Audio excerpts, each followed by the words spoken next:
Mladenke in mladeniči, novi voditelj malih sivih celic je...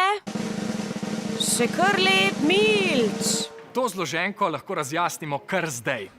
Novega voditelja malih sivih celic v bistvu nimamo, ker imamo dva. To sta Rok Škrlep in Juš Milčinski. Zadnjih 5 let malih sivih celic je bilo zame neverjetno potovanje. Naučil sem se ogromno na neki človeški ravni, pa tudi profesionalni.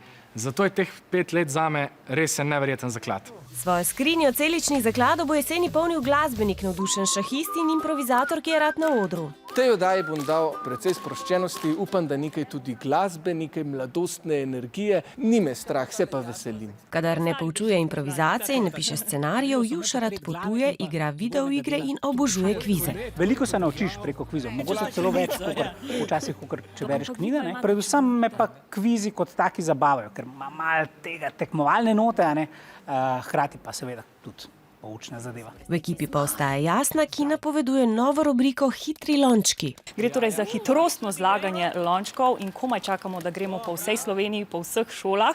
Prijavijo se namreč lahko vsi, ki so stari od 10 do 14 let in naredijo ekipo 3 in potem tekmujejo. V oddajo se bo uvrstilo 32 najhitrejših ekip iz jesenskih pretekmovanj.